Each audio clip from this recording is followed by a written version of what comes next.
All right. How about this one, Pete? Logitech. Now, we know during the pandemic, they crushed it with their cameras because everybody was doing Zoom calls.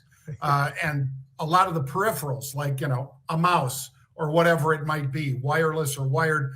Logitech is a Swiss-based company that provides all of that. Well, they reported 120. The estimate was 110 a share. Their revenue also beat. They raised guidance, Pete, for 2025, and yet shares are down 10%.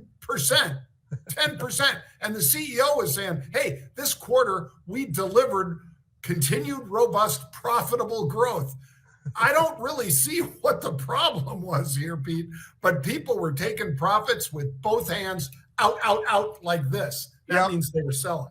When in doubt, palms out, and people were in doubt. And I agree with you, John. I had to search to find anything because it looked like a good number, to your point.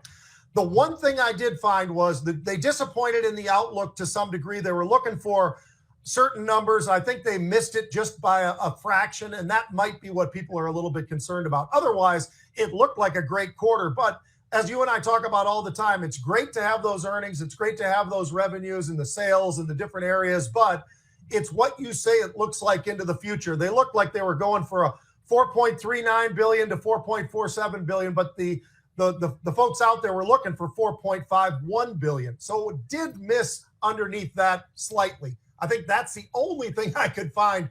And given that, I think the way this thing's gotten beaten, John, this is one where I think I'd start sniffing around a little bit, because if that was the only reason and it was that close to where it really was, the estimates anyway, I think this one's probably worth it down here, getting beat up today bad and very near the 52-week lows.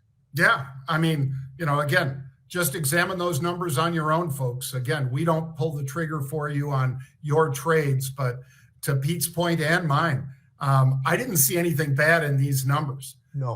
Certainly their sales of all their peripherals appear to be going pretty well. The only one, like you said, Pete, the only one that was really down was the webcam sales. And that's basically because, it was preloaded. They forward sold those cameras that they would have sold in 23 and 24, basically in 21 because of the pandemic. Not as many people just are out there scrambling to buy cameras.